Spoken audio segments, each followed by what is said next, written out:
Yeah, 100%. My number one priority is freedom and time. And I think that came from like working in corporate banking and have been restricted as to how many days holiday you can have. When my daughter started school, I was then having to work weekends still. So I'd only see her 1 day a week, which it was okay when she was at nursery because I'd take her out for a day. So we'd still have our sort of 2 day weekend over different days.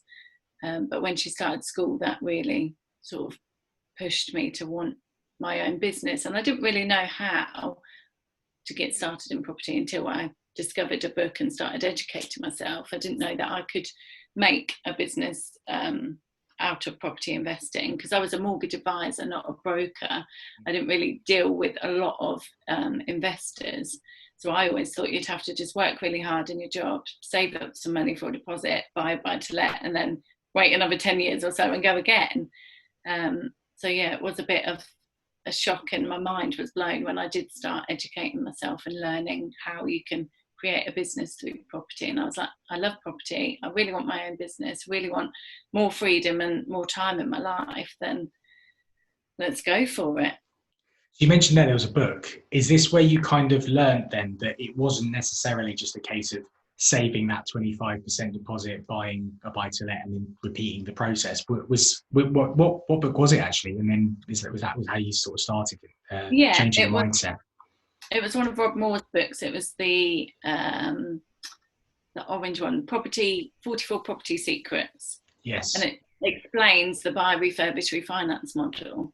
And how it works and how you can work with investors. And it really did blow my mind because I was quite naive to how property investing worked before then, even as a mortgage advisor. Yeah, I suppose. I mean, I remember again.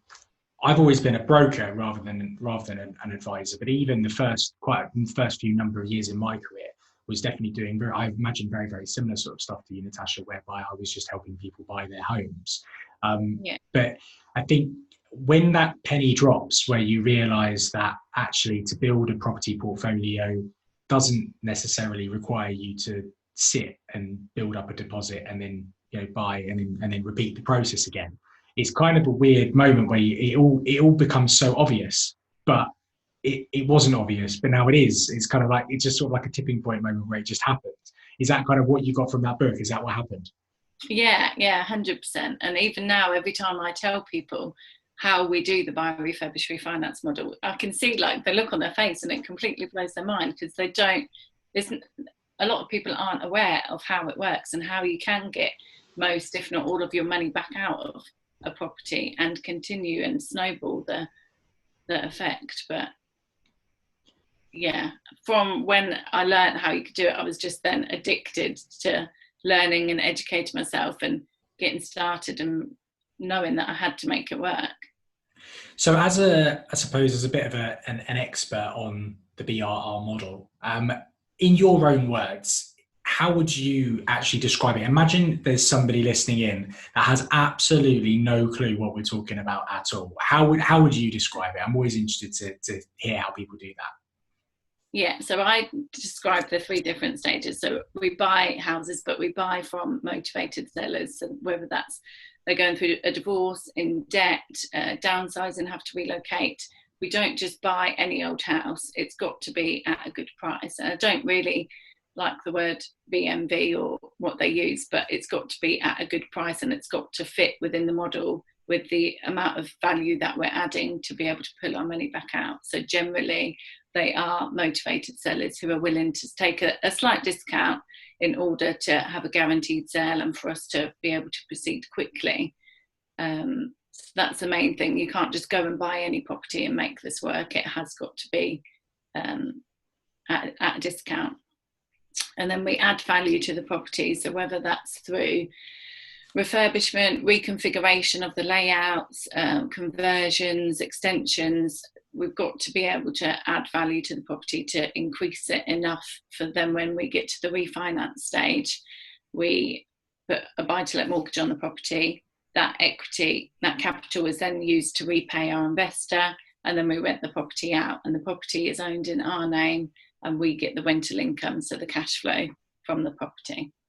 That was a very, very nice, succinct way of describing it. That's good. You can tell that you know exactly what you're talking about when it comes to this.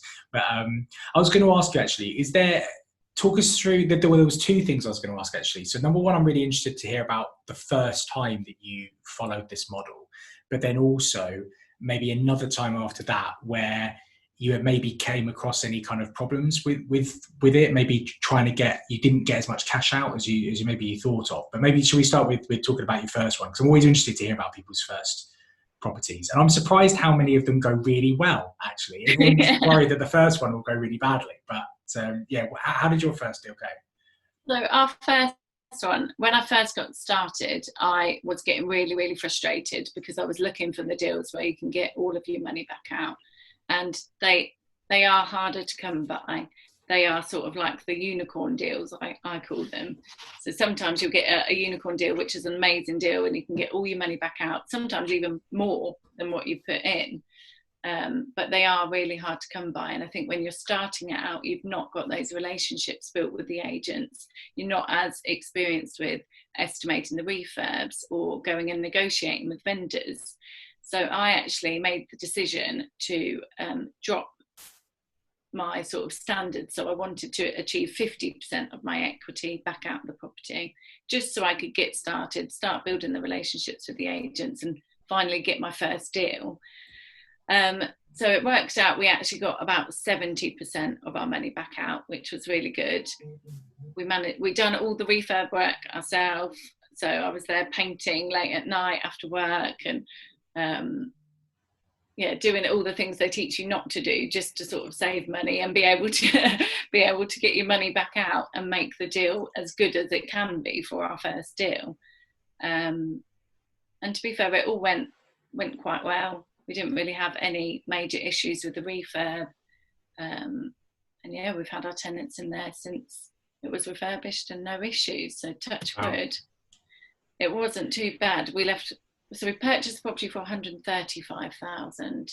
The refurb was 7,000, but that's because we were doing all the painting and stuff ourselves, and that we sort of tidied up the bathroom and put a new kitchen in. And then it was revalued 6 months later at 175. So it wasn't too bad for my first deal. I think I'm quite happy with how it went. Yeah, that sounds absolutely fine. And actually, I don't think, taking 70% out, I think even experienced investors sometimes would be pretty happy with that. Because it's all down, I think this is where I think a lot of newbie investors maybe fall down, is that they're always taught, or you always hear about yields and cash flow. But actually, the key metric here is return on investment, because that can actually, the way I see it is you talked about Bank of England base rates, etc., and savings rates earlier on. You can make a real, just clear comparison between investing your money here in property or sitting it in a bank account over here with a savings account interest rate. Is that how you kind of see things? Yeah, no, definitely. So we sort of work on a return of, can't even get my words out, the ROI of 25% or more, just so it works out that technically, I like to say technically after 4 years the house will be free.